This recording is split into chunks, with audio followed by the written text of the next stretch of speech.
Hey,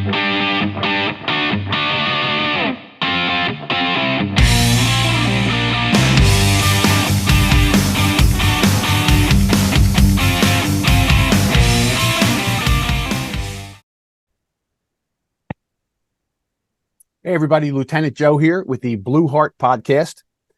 Today, my guest is a friend of mine, a longtime, very experienced police officer, Lieutenant Kevin Quinn. He is retired now, living in the sunshine in the great state of Florida. But we're going to talk a little bit today about some amazing things Kevin was a part of. So many of you may have heard about the Richard Biegenwald, the thrill killer that was in New Jersey. He killed a bunch of people, and somebody that I knew growing up killed his sister. And Kevin was actually part of the detective team that worked that case and ended up making the arrest. So we're going to get some insight from Kevin on a real serial killer investigation. But first, I want to tell you about my sponsors, because we wouldn't be here without them. I thank them. So you can see in the front here, right? I got the Blue Heart Podcast is sponsored by Blue 360 Media. They're my publisher. Right? They publish my books, The Interview, The Investigation. They also publish tons of things for law enforcement. Go to their website, blue360media.com.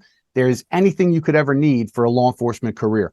And our other sponsor is Medical Essential Diagnostics. Right now, they're based in New Jersey, but what they do is they offer a medical screening for any first responder, technically any New Jersey state employee, municipal, state, and local. You go to them with no cost to you. You get fully screened. Find out what's wrong now so you can enjoy your career, live through it, and then enjoy your retirement. All right. So those are our sponsors. Take a look at them. So, Kevin, it is nice to see you, my friend. We worked together for a long time. Absolutely, Joe. And I got to tell you, you were an interesting guy back then, Kevin. You were always you were different than the rest of the supervisors that I had dealt with. You were more of a person, a human person. You treated me very well when we first met, even though we were ranks apart. You were a detective, then a detective sergeant, and I wanted to go into bureau and this and that. But you were very good to everybody. I remember just, so you think about your supervisors when I'm talking here. Remember the barbecues we had when you came out to patrol? Those are awesome. Kevin would say, hey, listen, everybody, at 5 o'clock on the 3 to 11 shift, 5 o'clock, come to headquarters. We show up. He's got a smock on. He's got a barbecue going, and the whole squad would eat together. It really created a lot of camaraderie. So, and that's the kind of person Kevin was. So, Kevin, welcome aboard the Blue Heart Podcast. Well, thank you, Joe. And those are kind words. And I still haven't lived down the Sergeant Boyardee moniker, but yeah, but those were good things. Those brought the squad together. I mean, that was really when I later on became a supervisor. I thought of a lot of the things that you did, and I tried to incorporate them into my philosophy of servant leadership. The higher you go, the more you owe people below you. And a lot of those lessons came from working with you and for you. So I just want you to know that was really great. Well, thank you. You're very welcome. So, Kevin, one of the things that I think I concentrate on with a lot of my articles and writing is trying to understand the psyche of people who commit violent crimes. And we see serial killers that are out there. And I know you had experience with a real serial killer, Richard Biegenwald. Give us a little back. How did you get involved in that case? What was that a little bit about? And that's the picture I see behind you, right? That's a young Kevin Quinn. And that's when you were working that case. Is that correct? Yeah, actually, that's from the first trial we had for the murder of Anna Maria Leskowitz. And that was in Monmouth County. And it was one of the first trials they allowed televised cameras in the courtroom. And so that's like a little snippet from the video. And I said, who's that skinny guy with the mustache?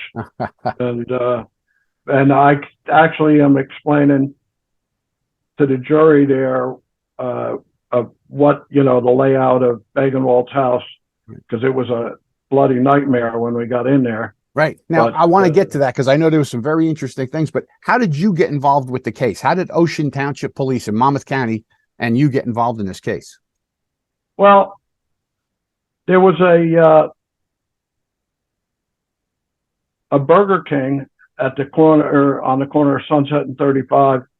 And then I was working in the detective bureau, and the only people that day was myself and Gil Hagee, who was the captain, and we got a report that some kids found a body in the wooded area behind the Burger King.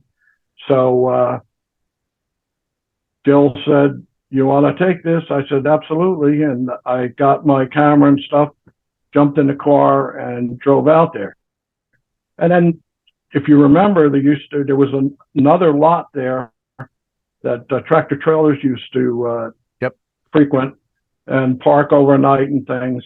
And I was trying to keep the sergeant then from clearing out all the trucks, because we needed to question anybody who had anything, Right.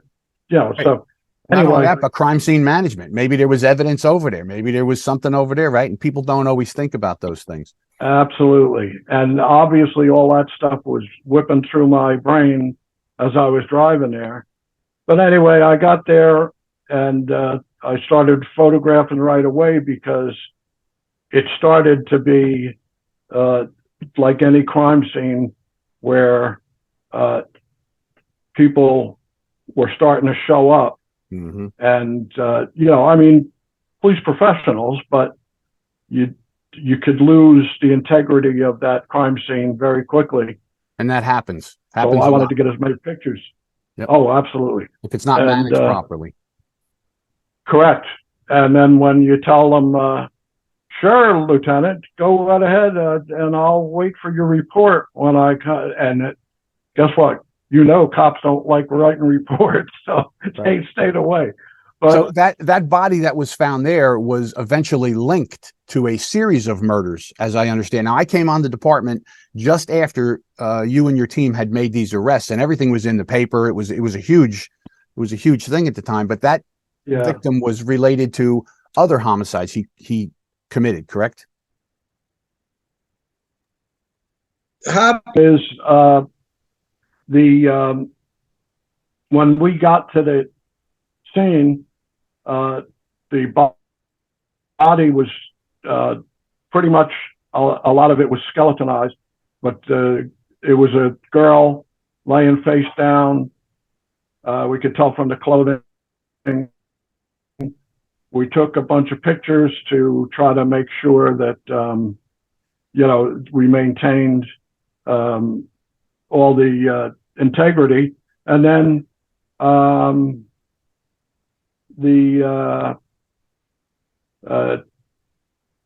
we started calling as we needed to, notify the prosecutor, have the prosecutor's people get involved. And it turned out that Mike Dowling from Asbury Park, who was a good friend of mine, and we used to work a lot of cases together, he had been talking about a missing person case that he was working on, and a girl who disappeared off the boardwalk, and somehow she ended up disappearing without any shoes. She left her shoes behind, and I was looking at the body that we were, saw in the woods, and there weren't shoes, but it didn't click with me right away until later. But then we got some of the county people down, and Bruce Newman, who worked in their ID bureau. He and I processed the whole scene, did things. That's when we found that the skull had bullet holes in it, and it turned out to be .22 caliber bullet holes, which it kind of looked like that. Right, and that was a linking factor, I think, to the other homicides, wasn't it? That 22, yes, was kind of unique. Yeah, well, and it's what's interesting is, I don't want to cut you off, but as I was saying that I knew somebody who was a victim of this guy. It was funny, here at the Jersey Shore, there was a bar here called the Riptide, and back in the day, the drinking age was 18, and that was one place you could go. If you were under 18 and you wanted a beer, there was a place underneath, a bar underneath. And me and my friends would go in there and they're hanging out. We kept looking. There was a strange dude sitting in the corner, sitting there drinking his beer, just watching everybody. And after this case hit and they showed pictures, we realized that was the guy, and he was living in Point Beach at the time. And here he was sitting in that bar. So the girl that I knew, I went to school with a young man named Dominic, and his sister, I think she was 16 or 17, was going to a Halloween party, walking right through Point Pleasant Borough, right? You think this is not going to happen in your community. Walking through Point Pleasant Borough on Halloween night, 7 o'clock, 8 o'clock. And apparently this guy drove by, offered her a ride. She got in the car, and then he killed her immediately and then took her to the house in Point Beach where he did unspeakable things to her. And we remember her being missing. Everybody talked, this girl's missing. She's missing. Yeah. And it was several years later. I was a landscaper at the time, and I'm working, listening to talk radio. And I hear 2 bodies were found in bags in Long Island. And I immediately said, oh my gosh, I wonder if that's the girl. And it turned out that was her and another female. So when did you finally come across Biegenwald? How did you guys find him? Well, you know, when we found the body of this was Anna Maria Leswitz, the first thing was we needed to ID her and kind of sew that part of the investigation up. And I worked very late into the night. Back then, we used to develop our own pictures, especially the black and white ones, and I used to do it. So I did that, and I stayed there. And then first thing in the morning, Mike Dowling showed up at headquarters. As soon as I saw him, I said, oh, this is that Anna Marie, and he says, yeah, I think so. And I said, oh, for God's sake. And so I drove to Camden because we needed to ID her with dental charts. We got rustled up the dentist in Camden, and Anna Marie's dad was a firefighter in Camden. So we were glad that we identified her, but that was a terrible thing for the families. Sure. And some of the guys from Camden took care of that. But so now we knew who she was. We knew who he was. We knew who she was with before, and we had no idea about Biegenwald or anything like that. Her partner, they went to the Asbury Boardwalk. I think they went over to the Stone Pony. I think she actually went into the Pony to use the bathroom or something. And that was it. She vanished. So we started backtracking, and Ken Kennedy, God bless him, he was working with me, and we started questioning some of the people in the,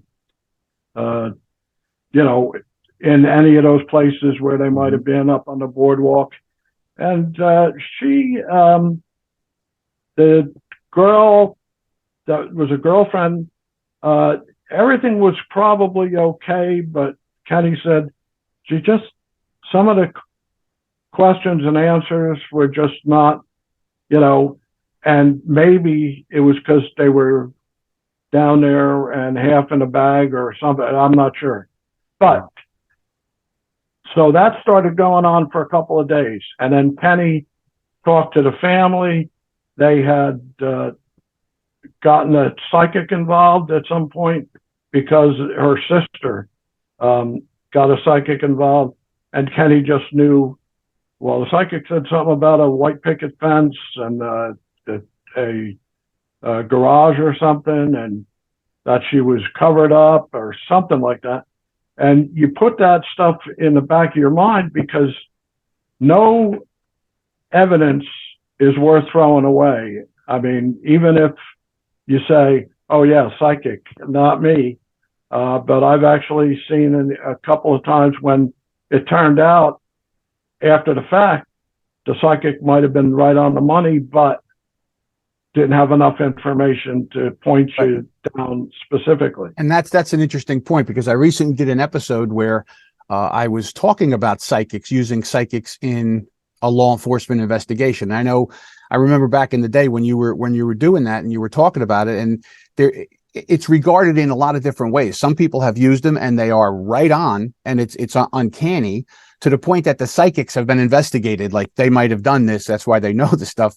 And then other times it's just like following a dog, a bloodhound, where he goes right and the suspect went left and you get nowhere. But you actually had experience with that. And I always thought that was interesting. But with the Biegenwald case, when you guys, and I think what's interesting here for the audience here is that when it was finally connected to who that guy was, and he had murdered somebody in 1958 in Bayonne, New Jersey. It was a manslaughter case and he got out. So this guy had this kind of ability to him to kill people. When you finally identified him as a suspect and you found he was living in Asbury Park, I believe at the time, and you and the team were going to go make the arrest, this was one of the things that hooked me into this whole story of being a detective, was that that 22 caliber gun that was used. There was some interesting things about that when you went to the house. And I know the setup was you guys wanted to get him outside the house to make the arrest because you didn't know if he had guns, partners, whatever he had. So there was a ruse that was used. What was the ruse you used to get him outside? Well, we went to the house and set up, and we had a raid team, and I was part of I was not only going to take care of all the evidence, because from Anna Marie's body being found, I took care of all that evidence. And so the consistency of the investigation, and we talked about it, and Al Lair was with us, the prosecutor, and he said, no, you got that other evidence. I had worked for him in his narcotic strike force, so he trusted, I guess, that I used to do the evidence there too. So the first part, though, was I was designated to pounce on him along with several other officers once he got out of the house. But we were trying to figure out how to get it. And we were actually going to do a fire drill and bring a couple of fire trucks down. Because I was involved in a fire company. I figured I'll borrow a fire truck and start blowing it, And they said, no, we don't know, we don't know what. And somebody jump out the window and kill them, whatever. So what we did was we made believe that Kenny was caught by the Asbury Park police breaking into one of Biegenwald's cars in the driveway. And they were holding him, and they banged on the door. John Kula, actually, banged on the back door of Biegenwald's house, and they kind of came to the door after a little bit of time, and they said, hey, we caught this guy breaking into your car. And he's going, yeah, and he wouldn't take the step out the door, but he was close. And they kept saying, do you know this guy? And he's going, oh, no. And Kenny's going, hey, Richie, it's me. You know me.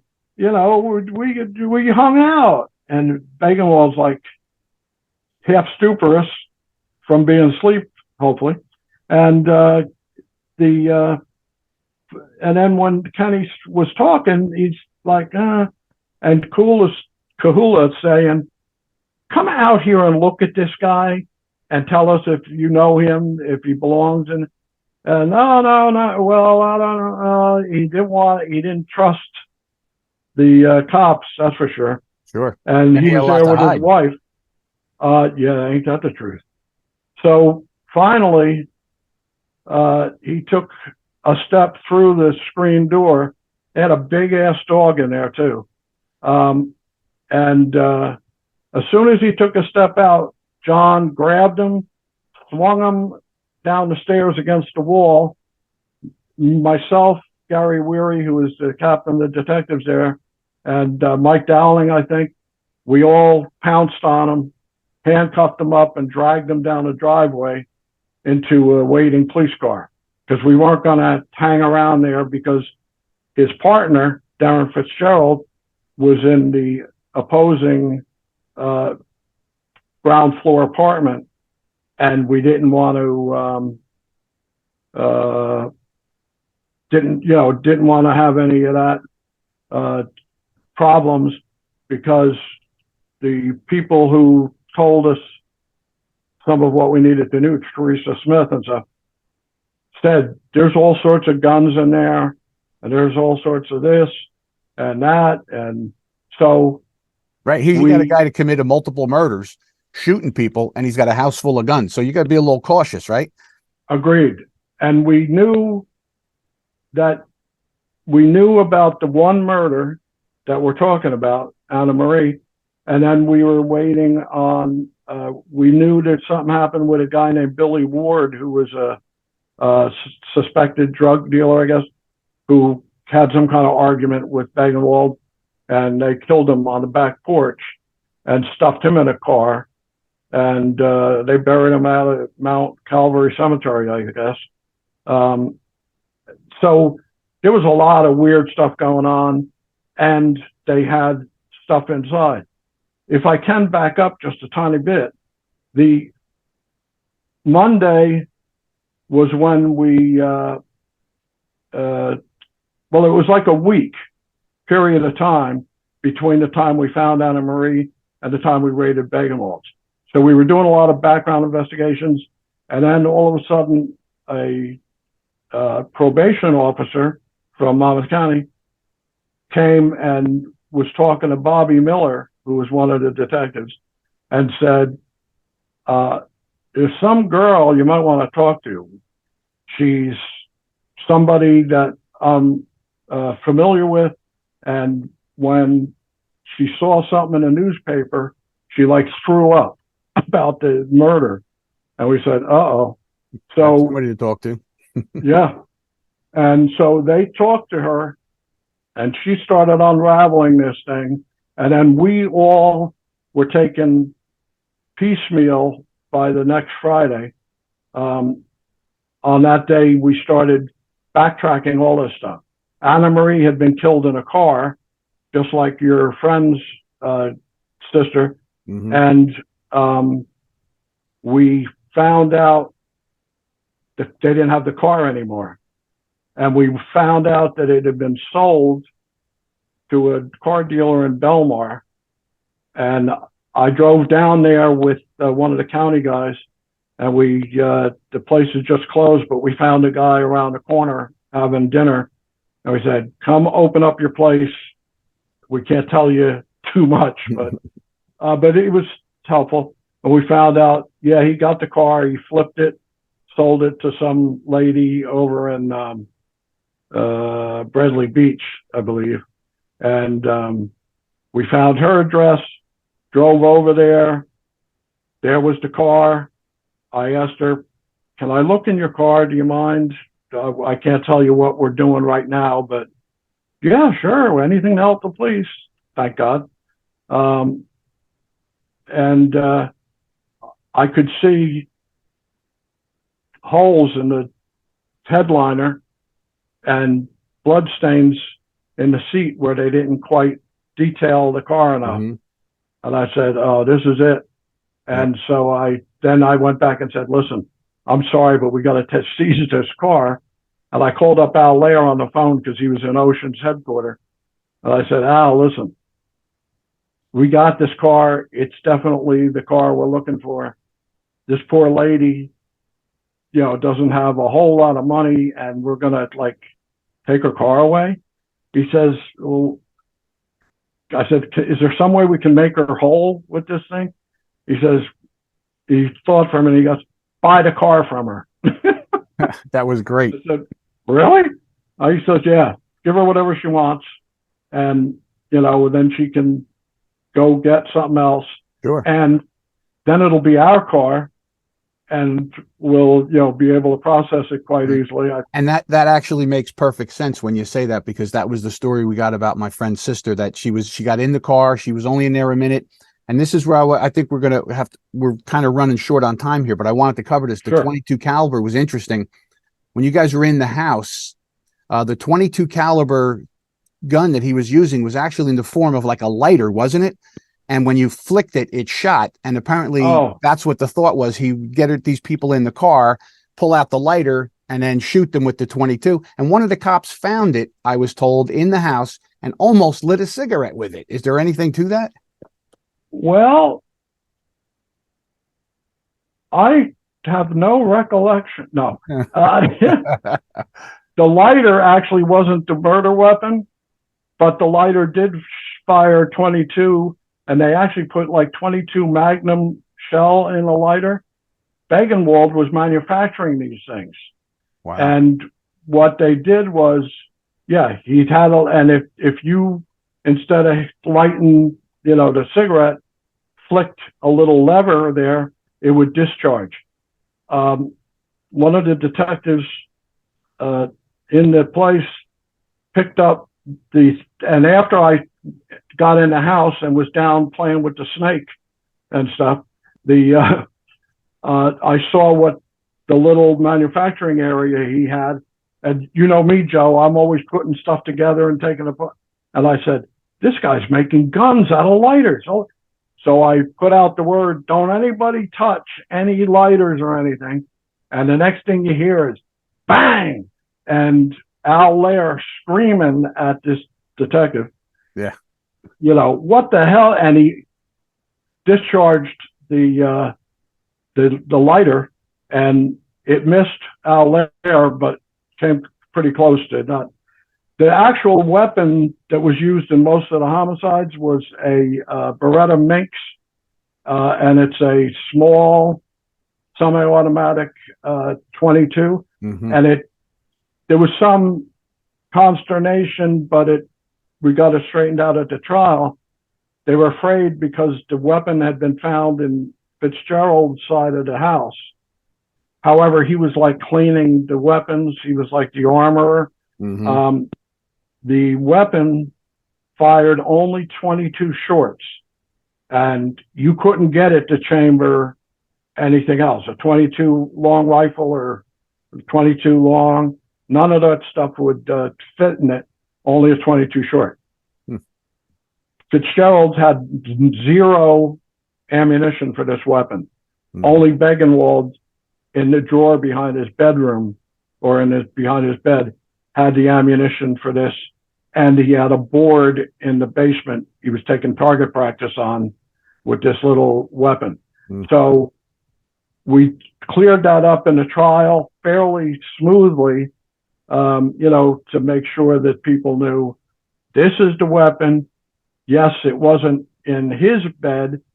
It was on the floor underneath Fitzgerald's, but he's the only one who had not only access, but any ammunition to fit this thing. And so that did that. I'll be honest with you, Joe, what you're saying is interesting, though.